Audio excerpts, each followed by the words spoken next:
All right, so here's a few news articles that I thought were interesting. This one is pretty amazing. The hackers can run crypto miners on Azure Automation, which I think is their serverless feature where it's running a process for you. And what they found is some kind of trick to defeat the billing. They found some way to create instances, let them run, and then mark them as failed jobs so they don't count towards your bill. And so they were able to run these without getting billed for them at all, without racking up any charges. Well, so that seems pretty clever. I know the most common crypto miner will infect your machine, typically an Amazon cloud machine, and then it'll run the CPU up to 100%, and before long you'll get busted, and they'll take it down, and the customer has a big bill, which is what the problem is. But in this case, nobody would get billed, so I guess it could run for a long time. Anyway, they supposedly patched it, but that's interesting. And by the way, it shows another thing, which is Microsoft has had a lot of problems with their cloud security. There have been 2 major hacks this year exposing Office 365 and other features, and they've recently announced a company-wide policy to improve their cloud security. Although Steve Gibson on the Security Now podcast says that if you read their announcement carefully, the only thing they're going to do is take their private keys and put them in a hardware security module, which is where they should have been all along. This is the network version of the Trusted Platform module. You put the cryptographic key in there, so that even if one of the machines gets infected with malware and hacked, the bad guys can't steal the key. And Microsoft did lose a private key already because they were not doing all cryptographic operations in hardware security modules, and they're going to upgrade to that, which is a well-known solution in common use that will work, and they promise, like everybody does, a bunch of AI hand-waving magic that will save them, which probably doesn't really exist and won't really work. But anyway, all right. So California has been distributing money to people, I think, for welfare and stuff with these electronic bank transfer cards you get, sort of like credit cards you get in the mail. And they used low security cards that do not have a chip in them, and they were warned again and again by security investigators that they should switch to using chip cards and that they should be fighting the fraud, but they didn't do anything about it. And multiple groups kept saying, you're losing more and more money to fraud, and they still haven't done anything about it. This has been going on for years, and there's a truly impressive graph here, how much theft happens per month. And you see it started in around 2018, and it has been just rising exponentially here, up to now over $10 million a month is being stolen this way by all the fraud. And they say it'll be at least 6 months before they actually implement any measures to stop it. By the way, there are a lot of interesting measures to stop it. Adding a chip to the card is one, but another measure to stop it, which is what most of the credit card companies rely on, is detecting suspicious transactions at the other end. That's what credit cards do. And there are people that want to do that too, but in fact, California has done nothing yet. And so clearly they have to do something pretty soon, or this will just keep rising and rising. And so if there's any level of theft that you think is intolerable, they're going to hit it, and you need to stop this. Anyway,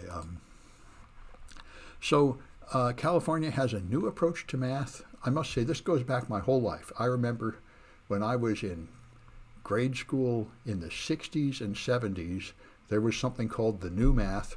Americans are extremely bad at learning math, and I certainly see this in college. Many of my students are afraid of math, and they've been traumatized by math around 3rd or 4th grade, and they just think of it as horrible and avoid it like the plague for the rest of their life, because American math education is cruel and counterproductive. There are good ways to teach math. They do a good job in Japan. They do a pretty good job in most European countries. And the Khan Academy does an excellent job. So students that actually play on the Khan Academy typically know integral calculus by 4th grade and are like 8 years ahead of their peers, to where it is just ridiculous. Because math is not that hard. If you can count on your fingers, you can do math. It's just the way they teach it makes everybody feel stupid and frustrated for no good reason. I've taught seminars on how to teach math to teachers, and without much luck. But anyway, it really is true that math is not that hard and you could learn it. Don't some countries present geometry before algebra? Well, I don't know. That would be one way to do it. The simple thing I know is what you do is you teach one skill, and then you practice on that skill until you've got it, and that's it for one day. And the Khan Academy does it that way. They teach you a lesson, and then you have to do problems. And you have to do the problems until you get 10 in a row correct before you're ready for the next lesson. And that is the correct way to do it. So you teach people addition, and they have to practice adding until they really got addition. Then you teach them subtraction. Then you teach them multiplication and division. Then you teach them binary and all that jazz, binary and hexadecimal and subnetting and all these mathematical exercises. If you just break them into simple steps and you teach one step and practice it until you got it before you go to the next step, it's not that hard. It never is very hard. None of it is too complicated. None of it is too difficult. But if you try to teach like 7 steps in one lecture, nobody can learn it that fast, and everybody walks away feeling stupid because it's all easy once you know it, but it's hard if you've never seen it before. So all the students sit there having trouble, and the teacher's just zipping along like it's easy, and they say, well, I must be stupid. This must be too hard for me, when that is not true at all. It's just that once you know it, you can zip right through it. But you do have to learn it step by step. That's why, I've often said being too smart is probably not good for a teacher. I'm not all that smart. I remember being stuck on things and finding them difficult. And you have to understand why the students find it difficult. Anyway, so California has yet another new approach to math, and this parent's experience is just like more of the same. And what the Hearst son did is he took algebra twice to make sure he'd really get it, which, by the way, is not a bad idea, although you shouldn't have to take the class twice to learn algebra, but it is true that you really ought to learn algebra. Anyway, so this is, I was having a discussion about another article today, and I brought this one up.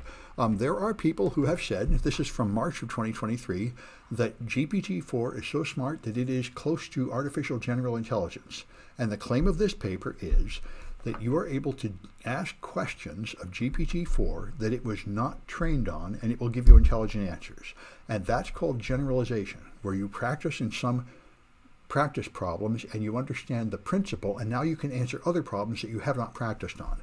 So that was the point of this article, which would say that it is beginning to be like artificial general intelligence, but Google researchers just published an article saying exactly the opposite, saying they took the basic engine behind GPT-4, which is the encoding engine, and they tested it and showed that it is no good at generalization. So you give it anything it hasn't already seen, it can't answer the question. So anyway, I think this is an active area of research. Most people favor what Google's position is. Most people say that our current artificial intelligence models cannot generalize and therefore are not anywhere close to artificial general intelligence. A small number of people, like maybe 10 or 20% of them, think that we really have what's going to be seen in the future as artificial general intelligence, and we're really going to have robots walking around as smart as humans in just a few years. I highly doubt that, and most people in the field doubt that, but it is an area of current research, and it's very helpful for people to do serious research trying to answer how smart is the stuff we have now. So this was amazing to me. There's atomic oxygen in the atmosphere of Venus. Now, atomic oxygen is O, not O2, and I do not think it appears at all in the Earth's atmosphere. It's hard to understand how it would ever get there, but what they say is the sun's rays split carbon monoxide and carbon dioxide and release the atomic oxygen, which then recombines, and this happens to such a large extent it actually cools the atmosphere of Venus. So that's pretty interesting. Anyway, and here, there's the animals, have these beautiful stripes where they have regions of solid color and then sharp borders and stuff, and people have never understood how that would happen. And Turing, the same guy that invented the Turing machine and most of modern computing, had a theory for this, which is that in the womb, a chemical is just diffusing across the skin here and spreading out. But if that was true, you would have blurry dots without these sharp edges. So the modern theory that just came out, which seems very good, is that it's like electrophoresis. And I've been taking COVID tests all week. COVID tests work this way. You can see if you have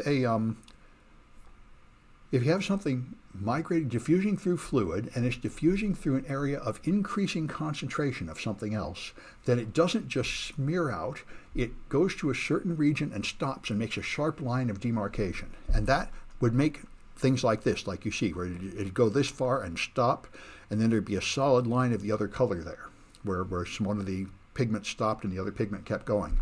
So it's interesting, and to answer these questions, I remember as a kid we had cats, and you'd often wonder how did the cats get those spots and colors and everything, and how do tigers get their stripes, and this is an interesting bit of progress to understand that. So WhatsApp has added a feature where you can choose to protect your IP address to improve your privacy, so it will run through WhatsApp proxy servers. And they say this will lower your call quality, but it will mean that the person at the other end can't find your IP address. They will just find the IP address of a WhatsApp server. So that's interesting. This seems to me like it would be useful for people because, of course, your IP address does reveal your physical location. And if you do other things online with other accounts and people can find the IP address there, they can compare it to yours. Most people have always-on broadband connections now that never change. So even if my IP address doesn't give on your exact location, I can correlate your IP address across all the services you use, and one of those might reveal your address or a picture of your home or something. So it's probably a serious privacy risk for people who want to remain private, which I think consists of like activists and journalists, and I would say essentially all women that use the internet. Women tend to be the target of stalkers and harassment, and so they probably all should be protecting their physical location and making sure that only people they trust have it, because there are men online that will come to their house and attack them and harass them and stuff. All right. This one here, I actually subscribe in my other browser, but anyway, I'll just make the point here. Cruise has now recalled all their cars after the pedestrian was hit last month, which caused California to remove their permission to test the cars.